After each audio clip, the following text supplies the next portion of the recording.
안녕하세요. 토치코치입니다.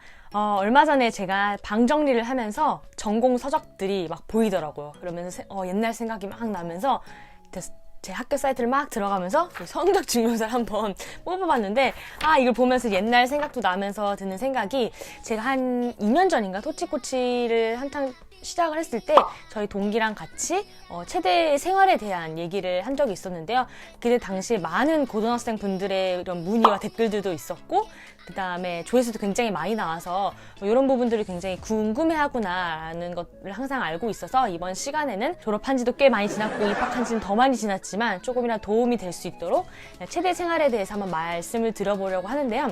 총 2편으로 한번 나눠봐서 입학 과정이나 대학 생활 또 얘기해 볼 거고, 다음 편에서는 어떻게 체대 나와서 뭐해? 라는 질문 되게 많이 받기 때문에 체대 나와서 뭘 할 수 있는지 그런 것들 조금 얘기를 나눠보도록 하겠습니다. 지금 바로 Let's get it!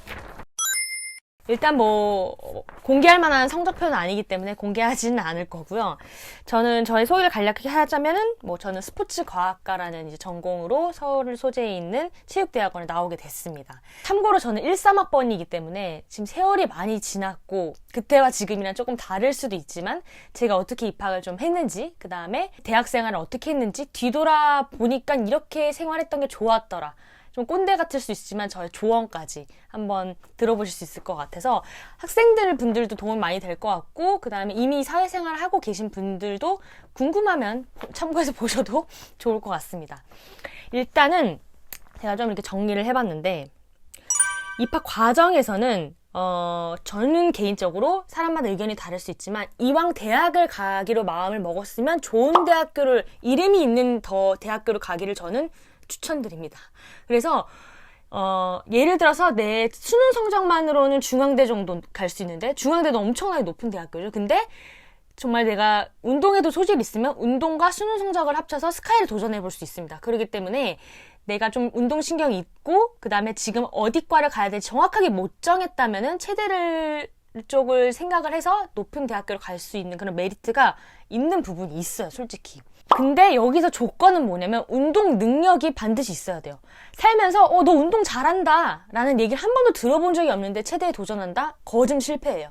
그거는 이제 체대 입시를 다니면서도 좀 보게 되는데, 운동신경이 정말 좋은 친구도 있고, 아닌데 그냥 이제 좋은 대학교를 가보려고 오는 친구들은 반드시 실패하게 돼 있거든요. 그래서 일전에 정말 객관적으로 내가 운동 능력, 운동 실력이 있는지, 이건 조금 타고나야 되는 부분도 있기 때문에 그런 걸 좀 체크를 해보고 해줬으면 좋겠고, 그 기준은 그래도 학교에서 얘는 진짜 운동 잘하는 애 정도라고 얘기를 들어야지 좀 체대 입시까지 도전할 수 있지 않나라는 생각을 합니다. 그리고 이제 늦게 시작하는 분들이 있어요. 이게 수능 보고 나서 생각보다 못 나왔네? 체대 한번 도전해볼까 해서 11월 달 이후에 오시는 분들은 거짓망해요. 다시 재수의 길로 가는 거기 때문에 꾸준히 좀 길게 준비가 필요하고, 개인적으로 고2 후반, 고3 초반 정도 시작하는 게 많은 케이스가 온 것 같고, 적어도 고3 중반 정도에는 시작을 해서 이제 실기 능력을 길러야 됩니다. 여러분들이 생각하시는 것 이상으로 실기 배점이라든지 이 커트라인이 굉장히 높기 때문에 단기간 한두 달의 준비만으로는 웬만한 학생들은 점수를 따기가 어려운 부분이기 때문에 미리미리 나를 객관적으로 판단을 하는 게 굉장히 중요한 것 같고요. 제가 실제로 응시하고 제가 다녔었던 학교의 실기표를 가져왔는데, 이게 사실 학교마다도 굉장히 달라서 선택과 집중을 해야 됩니다. 그래서 정말 운동신경은 좋은데 유연성만 안 좋은 친구들이 있거든요. 근데 유연성이 꼭 시험에 있는 학교에서는 굉장히 불리할 수 있고, 또 스카이는 전공실기 이런 것들이 있어요. 그렇기 때문에 스카이는 이러거나 저러거나 가기가 어려운 학교인 것 같은데, 이게 전공이 또 따로 있는 실기도 있기 때문에, 그렇다 전공 실기가 있다고 해서 무조건 이제 선수 출신만이 아니고 한 6개월에서 1년 정도 꾸준히 그 종목을 파면은 그렇게 수능 성적과에서 가는 친구들도 많더라고요. 그래서 예전에 제가 이 네 종목을 한번 봤었는데, 십자 달리기는 이렇게 막 십자로 달리는 건데 거의 다 웬만하면은 만점을 다 받는 것 같아요. 이 세 개에서 굉장히 많이 갈라지는데, 제자리 멀리뛰기 남자 280, 여자 240 이상, 굉장히 높은 수준의, 여러분도 한번 뛰어보세요. 250 이상이 나오는지. 그리고 앉아 윗몸 앞으로 구부리기, 이거 좌전굴이라고 하죠. 그래서 다리를 쭉 편 다음에 내가 앞으로 쭉 가는 거예요. 내 발끝에 내 손이 안 닿는다. 그러면은 이거는 마이너스인 거여서 아예 점수를 못 받고, 최저가 17cm는 나와야지 최저. 35cm 이상은 나와야지 만점이거든요. 그래서 저는 조금 허리가 긴지 만점이 나왔어요. 유연성에서는 조금 자신이 있었기 때문에 요거는 만점이 나왔었고, 제자리 멀리뛰기 234인가 5인가 요 정도 나왔었던 것 같아요. 근데 그 당시에 이제 여자가 한 35명 봤었는데, 저희가 제 학교가 정시로 여자 2명이 들어왔거든요. 35명 중에 저랑 제 동기랑. 제 동기가 제일 제자리 멀리뛰기 잘 뛰었어요. 그 여자애가 240 넘게 뛰었었고, 키도 170이 거의 넘었나 그랬고, 230 넘는 친구들도 사실은 그렇게 많이 있진 않았다. 약간 제 자랑이 된 것 같긴 하지만, 윗몸 일으키기는 저는 윗몸 일으키기를 그렇게 잘하는 편에 속하지 않았어요. 너무 힘들었고, 윗몸 일으키기를 진짜 하루에도 막 1000개, 2000개씩 하면서 맨날 울면서 윗몸 일으키기를 막 계속 하는 거예요. 또 이 기준이 굉장히 높기 때문에 어깨가 등에 닿아야 되고, 이 팔꿈치가 여기를 찍어야 하나로 인정하는 거거든요. 그거를 1분에 여자는 70개, 남자는 75개 이상 해야지 만점인 거고요. 1분에 50개도 보통 못 하시는 분들이 훨씬 많을 거예요. 일반인 아무리 운동 잘 하시는 분들도. 50개 정도 하면은 아예 점수를 못 받는 수준이죠. 이거는 제가 한 64, 5개 정도 했던 것 같아요. 지금은 그렇게 안 나오겠죠? 다 옛날 얘기입니다. 근데 이런 것들이 또 한두 달에 안 되고 굉장히 꾸준히 연습을 해야 되기 때문에 미리미리 준비하셔서 해야 되고, 그 다음에 이제 입학 팁을 조금 말씀드리면, 첫 번째로는 학원을 좀 잘 골라야 돼요. 학원을 잘 골라야 되고, 그래서 저도 학원을 정말 많이 상담을 다녀보고 이제 결정을 한 케이스고, 그냥 뭐 친구 다니듯이 따라다니는 게 아니라 학원이 뭐 어떻게 체계적으로 준비를 해서 가르쳐 주는지, 그런 것들을 이제 솔직히 고3 정도 되는 학생들이면은 거의 성인이기 때문에 스스로 찾아다녀서 충분히 좋은 학원을 찾을 수 있다고 생각하고, 두 번째는 제가 활용했던 부분인데, 그 학원에서도 워낙 원생님들이 많고 일일이 다 못 봐줄 수 있어요. 그렇기 때문에 내가 살 길은 내가 찾아야 된다 라고 항상 생각을 하시고, 기본적으로 저는 이제 최대 입시 클리닉이라는 그 당시 가장 큰, 지금도 큰 네이버 카페가 있습니다. 거기에 많은 학생들이 올려요. 저는 실기 어느 정도고 수능 몇인데 이 정도 이 학교 가능할까요? 근데 문의하고 이제 상담 받는 거거든요. 근데 그쪽 입장에서는 그게 데이터베이스인 거죠. 저도 그 시선을 갖고 나랑 경쟁한 학생들이 어느 정도 성적을 받고 어디 대학을 지원한지를 제 스스로 한번 분석을 해보는 거예요. 그래서 이 정도 가구나. 그럼 여긴 가겠다. 난 죽어도 재수는 안 할 거기 때문에 어쨌든 한 번에 최대한 갈 수 있는 학교를 내가 어쨌든 선정을 해야 되겠구나 싶어서, 저는 개인적으로 한 원서 쓰기 2주 전에 제가 바꾼 케이스예요. 제가 학원에다가 여기 안 갈 거예요. 제가 저 여기 쓸래요. 해서 바꿔서 이제 학교를 운 좋게 들어오게 된 케이스인데, 자기도 스스로도 정말 많은 분석이 좀 필요한 부분이 있다. 그래서 노력한 만큼 잘 가기를 바라고요. 옛날에 때 정말 많이 힘들었던 생각이 들고, 뭐 몇 년 동안 한 건 아니지만 그때가 굉장히 저한테 큰 성공 경험이 되었던 것 같아요. 너무 오래된 얘기여서 사실 기억이 가물가물하고, 이제 재학 생활로 한번 넘어가 보도록 하겠습니다. 자, 이번에는 이제 입학을 했습니다. 입학을 하고 나서 대학 생활에 대해서 조금 말씀을 드리려고 하는데요. 기본적으로 전공 필수, 전공 선택 이렇게 나누게 됩니다. 그래서 전공 필수는 반드시 이제 4학년 졸업하기 전까지 이 과목은 꼭 들어야 되고 이제 학점이 있어야 되는 거고요. 전공 선택은 이제 내 전공 과목 관련된 것 중에서 내가 선택할 수 있어서 들어야 되는 부분, 뭐 교양 필수는 교양 과목에 있어서 필수로 들어야 되는 부분, 교양 선택은 교양에 있어서 선택으로 들어야 되는 부분, 이런 게 있는데, 일단 전공 필수는 뭐였냐면, 전공 필수를 알기 전에 사실 체육대학교가 체육학과 진짜 많아요. 뭐 스포츠과학과, 체육학과, 뭐 스포츠 레저학과 막 많은데 사실 거의 다 비슷비슷하다고 보면 됩니다. 근데 좀 다른 게 체육교육과 같은 경우에는 이제 선생님을 양성하기 위한 거기 때문에 학교 이름보다 조금 더 커트라인이 높은 경우가 많고요. 그다음에 저는 솔직히 이렇게 생각해요. 많은 친구들이, 저도 그랬고, 이제 시야가 아직 좁다 보니까 체육대학교 나오면 체육 선생님이 최고지라는 생각이 있을 수 있는데, 또 다녀보니까 엄청나게 많은 길이 있어요. 근데 체육교육과는 정말 체육 선생님이 되기 위해서 가는 거를 추천드리고, 만약에 체육 선생님이 꼭 아니다라고 하시면 차라리 조금 더 높은 이름이 더 좋은 대학교에 다른 체육대학교를 가시는 걸 개인적으로는 추천드린다. 저희 지극히 제 개인적인 의견이어서 난 곧 죽어도 선생님 하시면 교육과를 가셔야 되고 긴가민가 하다면 일반 체육대학원을 가세요. 제가 있었던 학교의 전공 필수는 스포츠 개론, 스포츠 생체 역학, 스포츠 사회학, 운동 생리학, 건강 운동 심리학, 스포츠 마케팅 이렇게 있었어요. 보시면 알겠지만 굉장히 이과적인 성향이 있고 좀 문과적인 성향이 있는데 지금 보니까 학점은 다 고만고만하게 받은 것 같아요.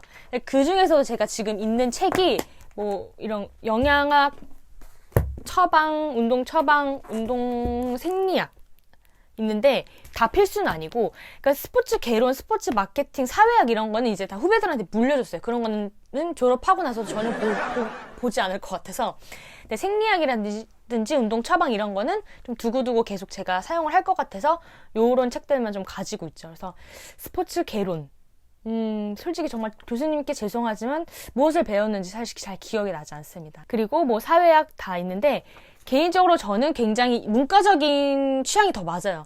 빈칸 채우고 외워가지고 그냥 논리적인 거 이해해서 쓰는 것보다 이렇게 서술형, 논하시오, 생각해보시오 이런 소설 한 시간, 2시간 소설 계속 쓸 수 있는데 그래서 개인적으로 저는 이제 이과적인 것보다 문과적이 낫고 이런 이과적인 성향의 거를 조금 더 생리학 되게 좋아하고 운동 생리학, 역학 이런 거 좋아하는 친구들은 부수적으로 이제 전공 선택에 있어서 그런 걸 더 택하시면 될 것 같아서 운동 처방이라든지 스포츠 재활이라든지 이런 것들이 또 전공 선택에 있어서 그런 거를 좀 더 택해서 했던 것 같고 또 재밌는 거는 은근히 저도 이제 좀 실기적인 부분과 필기를 좀 반반으로 나눴는데 실기에서도 굉장히 재밌는 거 많이 했어요. 인라인 스케이트라든지 윈드서핑, 태권도, 뭐 골프, 뭐 스키 뭐 이런 거 많이 했기 때문에 정말 전공 필수 위에 다 뭐 실기로 모를 수도 있고 아니면은 실기 없이 좀 공부 쪽으로만 갈 수 있고 그거는 이제 본인이 입학을 하셔서 좀 선택을 할 수 있는 상황이다라고 보시면 되고요. 그 다음에 보면 제가 1학년 1학기 때 13학점을 했는데 보통 18에서 20을 하는데 13이다라는 거는 이때 폭망을 했기 때문에 나중에 재수강을 했다라는 길이거든요. 그래서 1학년 때 놀아야지 1학년 때 노는 거 좋지만 3, 4학년 때 조금 힘들 수가 있으니까 적당히 정말 놀아야 된다라고 저는 생각이 들어요. 적당히 놀고 공부도 사실은 해야 된다. 나중에 후회해서 이제 밀려날 수가 있기 때문에. 그래서 전 다행히 좀 3, 4학년 때 이 재수강을 해서 좀 만회한 것들이 몇 개 있고요. 대학생활에서 체대에 대해서 말씀드리는 것도 좋지만 개인적으로는 그냥 꼰대 같을 수 있지만 정말 제가 했던 것 중에 제일 잘했던 거를 비유해서 말해드리면 첫 번째로는 이제 방학마다 해외여행을 갔어요. 졸업했을 때쯤에는 제 주변 또래 친구들에서 제가 제일 많이 해외를 가본 친구인 것 같아요, 제가. 근데 그게 왜 중요하면 그게 굉장히 저의 시야를 많이 넓혀줬어요. 고등학교 때까지 그냥 동네에서만 있었던 우물안 개구리였던 것이 대학교라는 신분을 통해서 방학이 있기 때문에 그 방학을 이용해서 해외여행을 다니고 굉장히 많은 체험을 하면서 견문이 많이 넓혀졌는데 사실은 해외여행 가는 거를 그렇게 어려워하실 필요가 없다고 생각해요. 물론 이제 금전적으로 필요하지만 그 금전적인 것도 웬만하면 저는 제 선에서 충당을 했거든요. 그래서 주중에도 주중에도 다 알바를 했었고 그걸 야금야금 모아서 이제 끊어놓는 거예요. 더 열심히 일을 하게 되고 물론 그랬기 때문에 공부, 일, 해외여행 3개 다 잡진 못했어요. 공부를 약간 힘들었어요. 그랬기 때문에 공부를 모두 다 뭐 A뿔 맞고 장학금 받진 못했지만 그럼에도 저는 이제 방학마다 그렇게 나갔던 것이 굉장히 도움이 많이 됐고 그게 좀 부담스럽다고 생각이 드는 이유는 우리가 놀러 가가지고 좋은 호텔에서 자야 되고 꼭 좋은 음식 먹어야 되고 그렇게 생각하기 때문일 수도 있을 것 같아요. 사실 제일 비싼 거는 비행기 값이고 가서 그냥 3명, 4명에서 껴자는 게스트하우스에서 자보고 그냥 언제 그래요? 대학생 때 아니면 언제 해보겠어요? 나중에 애 낳아가지고 애기 3살, 4살인데 게스트하우스에서 자겠어요? 앞으로 일하시고 직장 다니시면 평생 호텔에서 그렇게 해외여행하면 호텔에서 주무실 거니까 그때 주무시고 대학생 때는 좀 이렇게 친구들이랑 배낭여행 다니고 그냥 모르는 사람이랑 같이 이렇게 놀고 그런 경험을 쌓는 거가 훨씬 더 나에게 시야와 견문감을 넓힐 수 있기 때문에 너무 두려워하지 마시고 적은 비용이라도 좋으니까 꼭 나가셔서 많은 경험을 하고 많은 사람들과 얘기를 나눠보고 하는 거를 저는 정말 강력 추천드려요.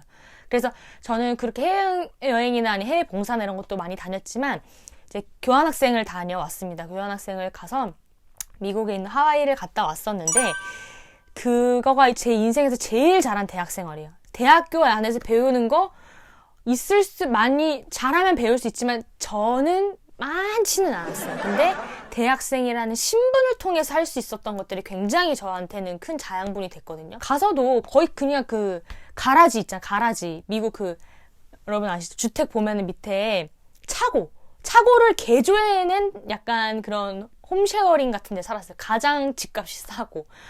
나가서 팁 내야 되고 이러니까 이제 먹지도 못해요. 외식 거의 안 하고, 근데 또 거기 이제 고기나 이런 것들 싸기 때문에 장 봐가지고 이제 같이 나눠 먹고, 거기 있는 애들이랑 이렇게 놀고, 나눠 먹고, 그렇게 하고. 그리고 그 앞에 바다기 때문에 바다 가서 수영하고, 뭐 자전거 타고, 그냥 한량같이 뭐 애들이랑 얘기하고, 이런 것들이 얼마나 큰 자양분이 됐는지 모릅니다. 그래서 꼭 교환학생 이런 프로그램, 그 다음에 뭐 해외여행, 해외 봉사 프로그램, 대학생의 신분이 있기 때문에 할 수 있는 대외 활동이나 체험들을 정말 이렇게 많이 해도 되나 싶을 정도로 하시면은 취업할 때도 상당한 도움을 받을 수 있습니다, 여러분.